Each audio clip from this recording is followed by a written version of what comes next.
शुरुआत में राजनीति में 2013 चूँकि पिताजी का हमारे आकस्मिक देहांत हो गया और उसके बाद समाजवादी। नमस्कार, सनातन भारत न्यूज में आप सभी दर्शकों का स्वागत है। मैं हूं सुरेंद्र सिंह कछवा।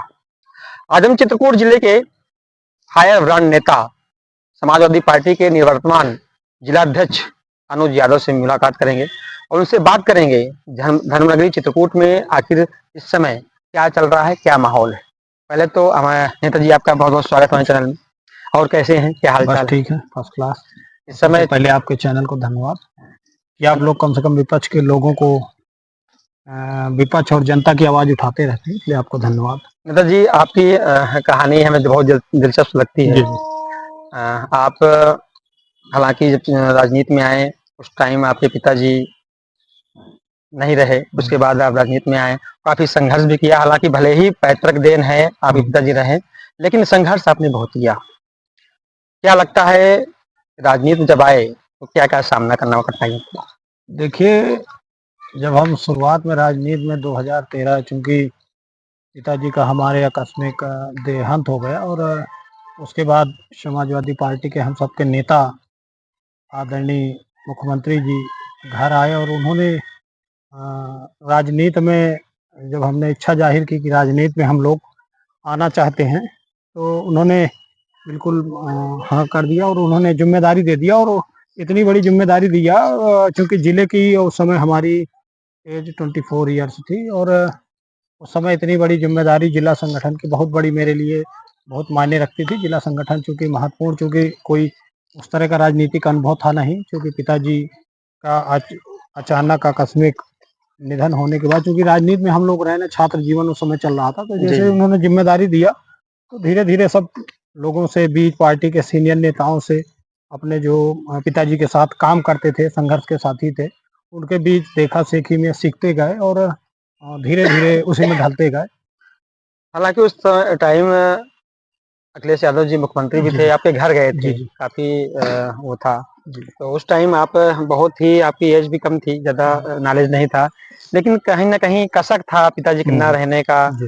कैसा महसूस हो रहा था जब जो है मुख्यमंत्री जी अब खुद गए थे, चूँकि तो क्या लग रहा था? चूँकि वो दौर ही वो समय, क्योंकि पिताजी का अचानक आकस्मिक निधन, और हम 5 भाई और 2 बहनें हैं। दोनों को बहनों की शादी हो गई थी। हम 5 भाई थे, जिसमें मेरी और बड़े भाई की शादी हो गई थी। 3 भाई पढ़ाई-लिखाई वो भी कर रहे थे और बड़े भाई चूँकि सरकारी जॉब कर रहे थे, स्वास्थ्य विभाग में थे, तो जॉब कर रहे थे। उसके बाद जैसे ये आकस्मिक घटनाएँ घटी, तो घटना घटी तो एकदम पहाड़ जैसे सब लोग को, हम लोग के ऊपर टूटा। और लेकिन जब होता है कि व्यक्ति के ऊपर जब कोई ज़िम्मेदारी का बोझ पड़ता है, तो व्यक्ति उसी में ढलता जाता है। जैसे मुंशी प्रेमचंद जी कहा करते हैं कि परिस्थितियों से बड़ा सिखाने वाला इस दुनिया में कोई नहीं है। तो व्यक्ति की जैसे परिस्थितियाँ उसके ऊपर पड़ती हैं, तो व्यक्ति सीखता चला जाता है और इसी कारण उसी परिस्थितियों के बीच हम लोग सीखते रहे और जैसे ज़िम्मेदारी मिल गई अपना काम-धाम करते रहे। मैं तो आपको एक मज़े की बात बता दें कि जब पहली बार पार्टी कार्यालय मीटिंग में गए हम लोग, 24 साल की उम्र में जब जिलाध्यक्ष बने, और पहली मीटिंग थी, 1 महीने बाद मीटिंग लखनऊ में। जी जी। तो हम लोग जैसे गेट में एंट्री करने के लिए हम लोग अंदर किए प्रवेश, तो सिक्योरिटी के लोगों ने कहा कि भाई आप किस फ्रंटल से हैं? तो मैंने कहा फ्रंटल से नहीं, मेन बॉडी से हैं, जिलाध्यक्ष हैं। तो उन्होंने 2 बार देखा, फिर अंदर आने नहीं दिया, कहा अभी नहीं, अंदर से पहले पहचान हो जाए, आप जिलाध्यक्ष हैं? मैंने कहा हाँ, जिलाध्यक्ष हैं। जी जी। तो कहा नहीं, फ्रंटल की बैठक नहीं, मेन बॉडी की बैठक। मैंने कहा भैया मेन बॉडी से ही। कहा किस जिले से? मैंने कहा चित्रकूट से। बाद में फिर पार्टी कार्यालय में अंदर फ़ोन किया, जब अंदर से वो स्टाफ के लोग आए, उन्होंने पूरी पहचान बताई, तब जाके एंट्री हुई। और उस समय चूँकि जिला अध्यक्ष जैसा महत्वपूर्ण पद, ज़्यादातर चूँकि हाँ अनुभवशाली जी। लोगों को, और थोड़ा हमसे चूँकि प्रदेश में शायद उस समय सबसे कम उम्र मेरी ही थी। इसके बाद एंट्री हुई और एंट्री मिली और मैं बैठक में हम लोग रहे। तो तमाम ऐसे दौर आए, ऐसे सीखने का अवसर मिला कि अपने माननीय नेताओं से सीखने को मौका मिला। जिले के सीनियर नेता जो पिताजी के साथ लगातार काम किए, संघर्ष में साथ दिए, उनके बीच भी उनका भी अनुभव लेने का काम किया और सीखने का उनका काम। राजनीति में जब आप आए उसके बाद से काफी संघर्ष के बाद आज काफी बड़ा मुकाम भी हासिल कर लिया है।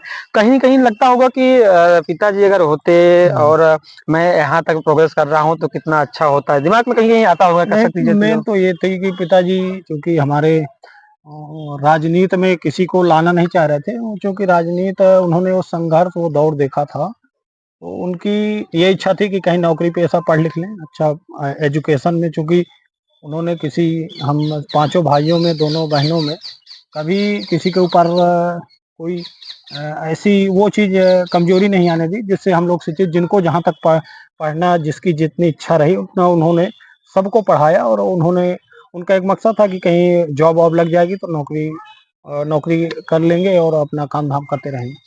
अनुज जी, आप इस समय सोशल मीडिया में काफी एक्टिव जी जी। रहते हैं और अभी देखते होंगे इस समय चित्रकूट में क्या चल रहा है खास, क्या देखिए, है? चित्रकूट में तो आपको सब पता है, देखिए क्या स्थिति बन रही है। आए दिन भ्रष्टाचार हो रहे हैं, आए दिन घोटाले उजागर हो रहे हैं, आए दिन देख लिए किस तरह भ्रष्टाचार के नए नए खुलासे हो रहे हैं, जबकि आज जो सरकार जीरो टॉलरेंस के नाम पर आई है, भ्रष्टाचार मुक्त बनाने आई है कि हम भ्रष्टाचार मुक्त बनाने आएंगे। आप देख लीजिए, चाहे तहसील देख लीजिए, चाहे थाना देख लीजिए, चाहे आप जहाँ चले जाइए, बिना पैसे के किसी गरीब का काम नहीं हो रहा है।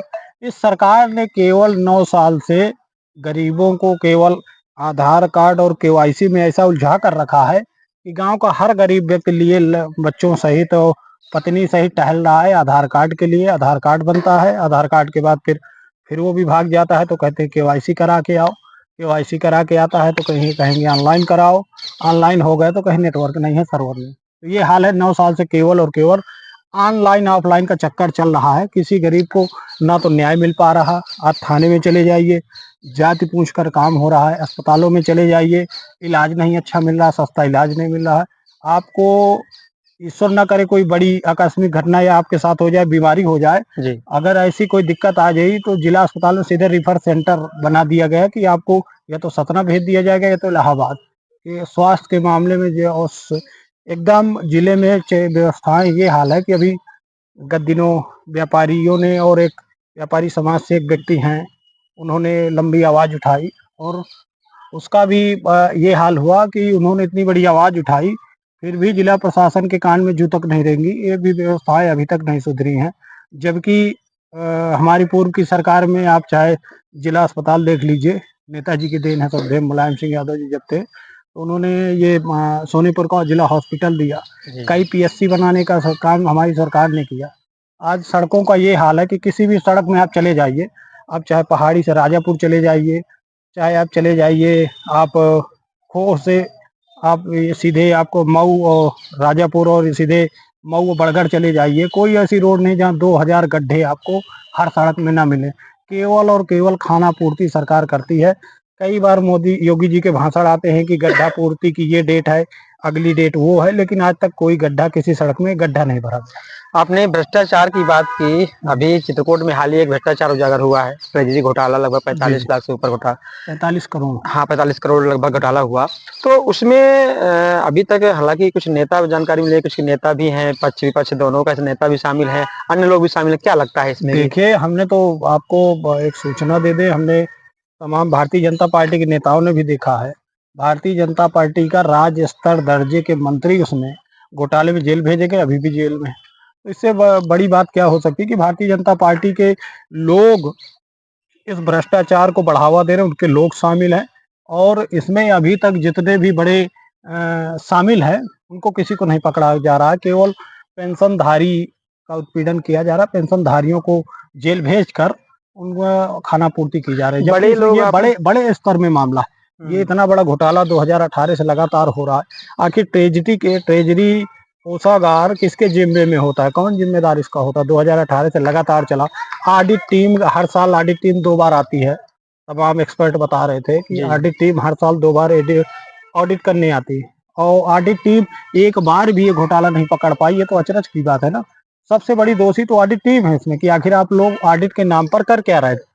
यहाँ तक जानकारी मिली, विभाग के तमाम लोग बताते हैं पुराने लोग कि ऑडिट टीम को मैनेज कर दिया जाता था, ऑडिट टीम चली जाती थी।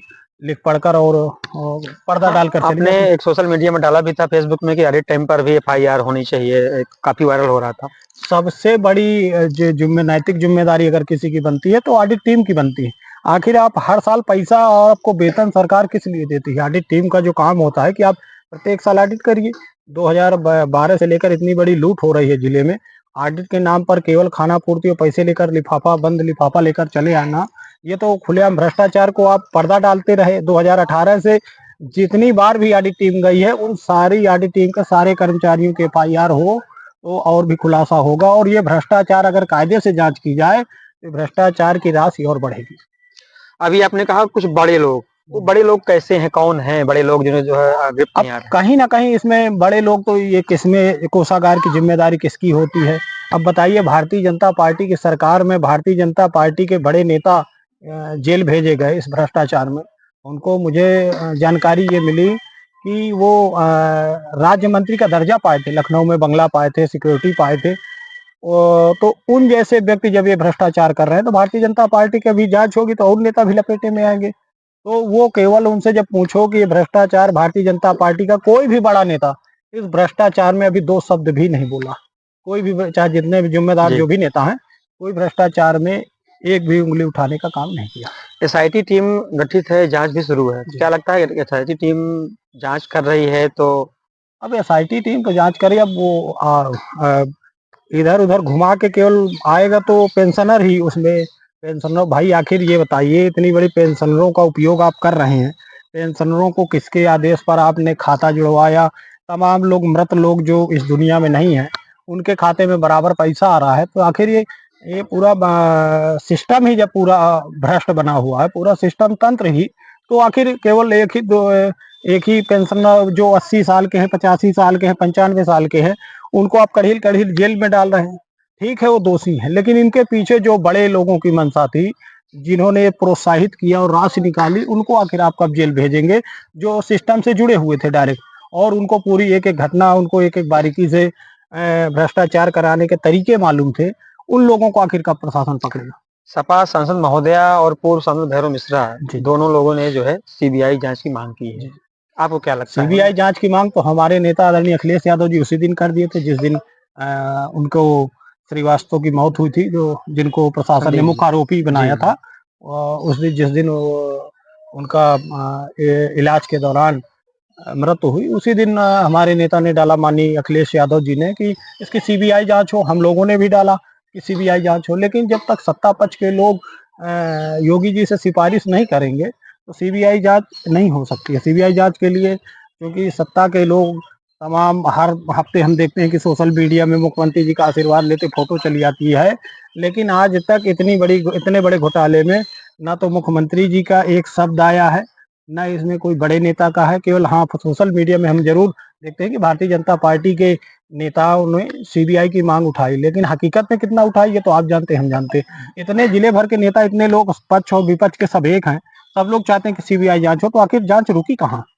सरकार जीरो टॉलरेंस की बात हमेशा करती है और चित्रकूट में ही बड़ा छोड़ दीजिए, सबसे पिछड़ा इलाका है चित्रकूट। यहाँ पर अभी कुछ कर्मचारी भी उठाए गए हैं, कर्मचारी पकड़े गए हैं भ्रष्टाचार में, फिर ये घोटाला हुआ। क्या लगता है कि जीरो टॉलरेंस? देखिए, इनका जीरो टॉलरेंस केवल और केवल, इनका जीरो टॉलरेंस वहां साबित है कि जहां भारतीय जनता पार्टी का जुड़ा नेता नहीं है, जहां विपक्ष का कोई नेता, वहां ये जीरो टॉलरेंस दिखाते हैं। जहां भारतीय जनता पार्टी का नेता लूट रहा है, वहां कोई न जीरो का पता है, न टॉलरेंस का पता है। अभी देखिए सोसाइटी में किस तरह खाद की कालाबाजारी हुई, किसानों को अपनी जान तक देनी पड़ी, तब भी उनको खाद नहीं मिली। तमाम ऐसी घटनाएं, अभी तहसील में किस तरह भ्रष्टाचार में विजिलेंस की टीम ने पकड़ा, विद्युत विभाग में विजिलेंस की टीम ने पकड़ा। आखिर ये भ्रष्टाचार के उदाहरण है, इससे इससे बड़ा सबूत क्या मिलेगा? लेकिन अभी तक एक भी बड़े अधिकारी के ऊपर, बड़े कर्मचारी और बड़े अधिकारियों के ऊपर एक भी कार्रवाई नहीं हुई, केवल खाना पूर्ति। आज किसी भी तहसील में चले जाइए, बिना पैसे के आपका काम नहीं होगा, चाहे जितना बड़ा काम हो। हर काम का रेट फिक्स है हर तहसीलों में। अगर आप फोन कराएंगे तो और आपको दौड़ाते हैं। मान लिया कोई राजनीति से जुड़े लोगों का फोन चला जाए तो कर्मचारी अधिकारी उसको महीनों दौड़ाते हैं। जब जहाँ 15 दिन दौड़ाना है पैसे लेकर, उसके वो अगर किसी नेता का फोन चला जाएगा तो कर्मचारी 3 महीने दौड़ाते हैं, फाइल नहीं करते हैं किसी की। तमाम गरीब लोग हम लोग के बीच आते रहते हैं, फोन हम लोग करते हैं लेकिन नहीं करते हैं। भाई और सारी तहसीलों में भ्रष्टाचार व्याप्त है, कोई एक तहसील में नहीं, जितनी भी तहसीलें, मैं तो इसकी लड़ाई 2-3 साल से लगातार मुख्य डीएम साहब को, मुख्यमंत्री जी को एक लेटर लिख रहा हूँ कि तहसीलों का भ्रष्टाचार बंद हो, क्योंकि तहसीलों में सीधे गांव की जनता आती है, गांव का गरीब आता है, जब उसको यहाँ से न्याय नहीं मिलेगा तो आप किसको न्याय देंगे। अनुज जी, बातें काफी हो गई और एक छोटा सा हमारा क्वेश्चन है। जी जी। अक्सर आप पर जातिवाद का ठप्पा लग जाता है, ये सच है? जातिवाद का हमारे ऊपर जी। नहीं, ऐसी तो कोई बात सोशल नहीं। मीडिया में काफी हमने देखा नहीं, है ऐसी चर्चा। कोई बात नहीं, जातिवाद का ठप्पा ऐसी कोई बात नहीं है। कहते हैं कि विशेष अपने खुद विशेष जाति को लेकर के वो मुद्दा उठाते हैं और अपने लोगों को ही ज्यादातर जो है ऐसे ऐसा। ऐसी कोई बात नहीं। देखिए, समाजवादी पार्टी सर्व समाज को लेकर चलती है, हमारे नेता भी यही सिखाते हैं कि हर धर्म, हर संप्रदाय, हर जाति का बराबर सम्मान करिए, किसी का अनादर करने की कोई ऐसी हम लोग को ना आज़ादी है, ना पार्टी आज़ादी ऐसी देती है। और फिर व्यक्ति को जो सामाजिक जीवन में जी रहा है, उसको ऐसा घृणित कार्य करना भी नहीं चाहिए। आज जो भी समाज से जुड़ा हर व्यक्ति है, हमारे पास जो भी विषय आ जाते हैं उनकी मांग उठाते हैं। कई बार हमने तमाम पीड़ित लोगों, तो मैं तो एप्लीकेशन आपको दिखा दूंगा कि मैं किन किन व्यक्तियों की मदद करता हूँ। जातिवाद का वही आरोप लगा रहे हैं जो इस सरकार में सबसे ज्यादा जातिवाद कर रहे हैं। तमाम ऐसे लोग हैं जो दिन भर केवल जाति जाति चिल्लाते हैं, केवल जाति देखकर उनका पहले नंबर ढूंढेंगे, बाद में उनके कहेंगे कि हम तुम्हारी लड़ाई लड़ रहे हैं। तो जो लोग वही लोग आरोप लगा रहे हैं। आज मैं 4 बार जिला अध्यक्ष रहा और हमेशा हर समाज के लोगों को बराबर संगठन में प्रतिनिधित्व देने का काम किया। और जब भी जहाँ जिम्मेदारी मिलती थी, हर समाज के साथ, हमारे साथ तमाम ऐसे सहयोगी और तमाम ऐसे कार्यकर्ता रहे जो बराबर हमको सहयोग करते हैं। तो जातिवाद का आरोप वही लोग लगा रहे हैं जो इस सरकार में जातिवाद की मानसिकता से ग्रसित है।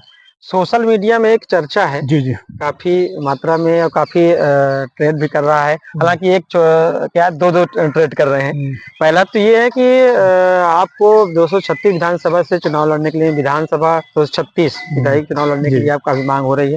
क्या लगता है, आप दावेदारी ठोकेंगे उसमें? देखिए, हमारे नेता हमको जहाँ रखेंगे, जहाँ जिम्मेदारी देंगे, वहाँ काम करते रहेंगे।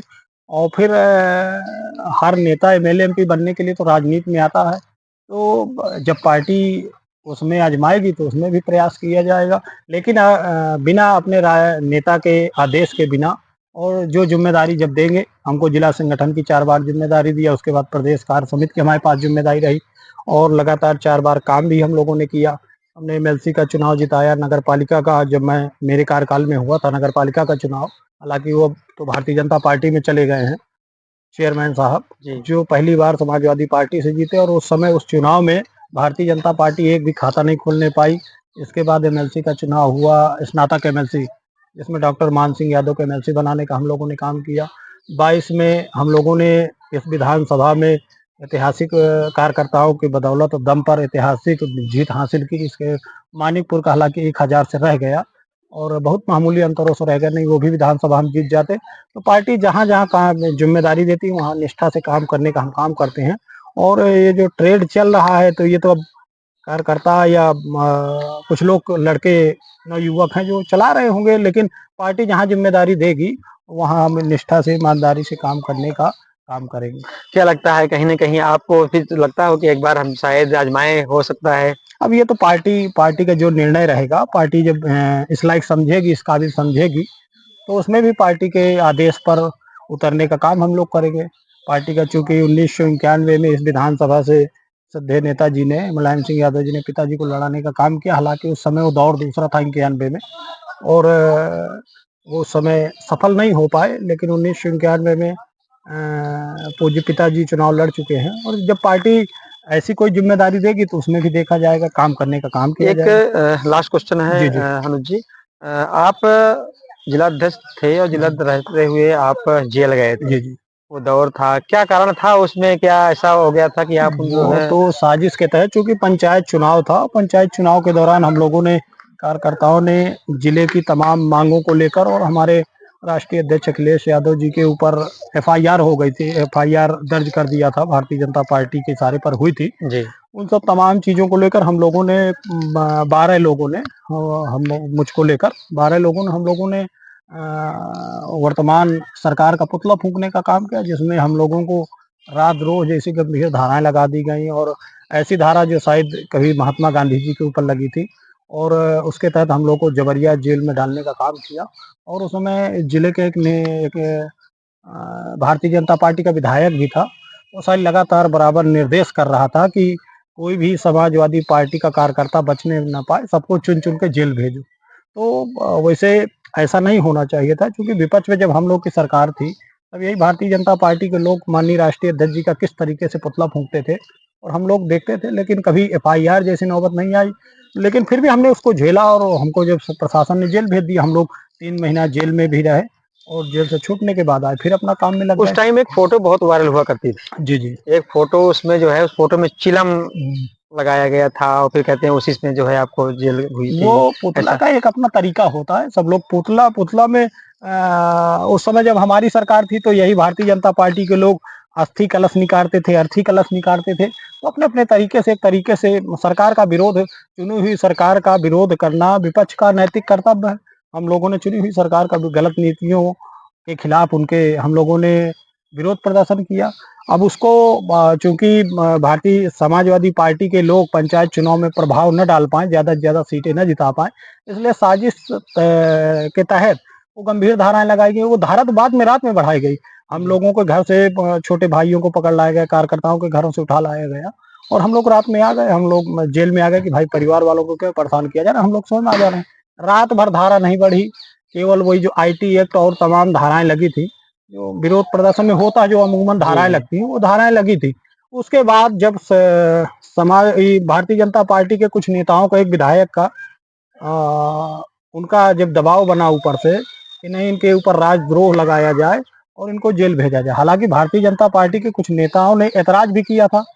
जो यहाँ के जिले के नेता थे, उन्होंने कहा था कि इन लड़कों के ऊपर इतनी गंभीर धाराएँ लगाना वाजिब नहीं है। चूँकि चुनी हुई सरकार के खिलाफ उन्होंने विरोध प्रदर्शन किया, कोई बहुत बड़ा वो थोड़ी किया है कि हम लोगों ने दंगा भड़काने का काम किया, हम लोगों ने तोड़-फोड़ करने का काम किया। हम जी। लोग ट्रैफिक चौराहे में केवल चुनी हुई सरकार का पुतला ही तो फूँक रहे थे।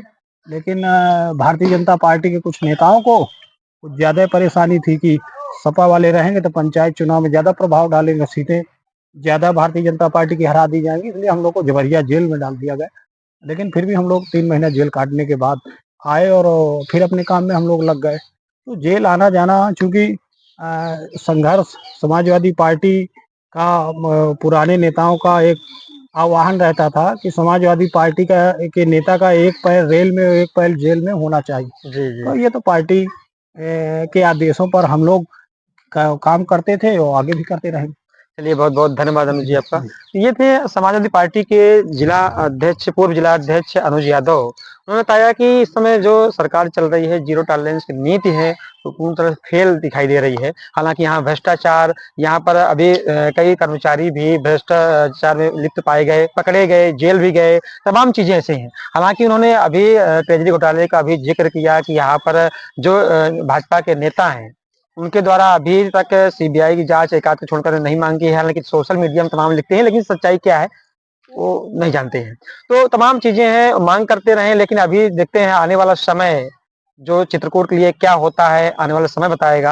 हालांकि अनुज यादव ने स्पष्ट शब्दों में कहा कि जो सरकार है, वर्तमान सरकार की नीतियां हैं, वो जो भी है, लेकिन यहाँ भ्रष्टाचार जो चित्रकूट में हो रहा है वो सही नहीं।